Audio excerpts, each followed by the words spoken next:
Assam rifle নাকি CRPF কোনটা best হবে? দেখো, দুটো চাকরিই ভালো, ঠিক আছে? তোমার ইচ্ছে, তোমার কোনটা পছন্দ সেটা তুমি চয়েস করে নেবে, ঠিক আছে? দেখো, সিআরপিএফ হচ্ছে সেন্ট্রাল রিজার্ভ পুলিশ ফোর্স। ওকে, সিআরপিএফে তোমার অল ইন্ডিয়া কিন্তু ডিউটি করতে হবে। অল ইন্ডিয়া যেখানে তোমার পোস্টিং হবে সেখানে তোমাকে ডিউটি করতে হবে, ঠিক আছে? আর আসাম রাইফেল বেশিরভাগ কিন্তু তুমি আসামের মধ্যেই তোমার পোস্টিং থাকবে, এবং নর্থ ইস্টে কিন্তু কিছু কিছু জায়গায়ও কিন্তু পোস্টিং থাকে।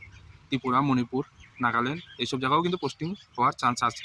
বাট আসাম রাইফেল তুমি ধরে রাখো আসামের মধ্যেই তোমার কিন্তু বেশিরভাগ পোস্টিংটা থাকবে, ঠিক আছে? আর সিআরপিএফের ছুটি 75 দিন, আসাম রাইফেলও ছুটি 75 দিন, ঠিক আছে? সিআরপিএফে এনপিএস আছে, আসাম রাইফেলও কিন্তু এনপিএস আছে, মানে ওল্ড পেনশন নেই, নিউ পেনশন সিস্টেম আছে। এর কথা বলি যে আসাম রাইফেলের যে ড্রেসটা থাকবে সেটা কিন্তু আর্মি প্যাটার্নই থাকবে, আর অনেকটাই কিন্তু আর্মির যে রুলস সেটা কিন্তু আসাম রাইফেল ফলো করে। ওকে, আর তোমার সিআরপিএফে কেউ দেখতেই পারো ড্রেস, ইউটিউবে দেখাই যায় আজকাল, ঠিক আছে? বাকি তোমার ইচ্ছে কোনটা তোমার পছন্দ, ঠিক আছে? যেটা তোমার ভালো লাগে সেটাকে তোমার চুজ দিতে পারো।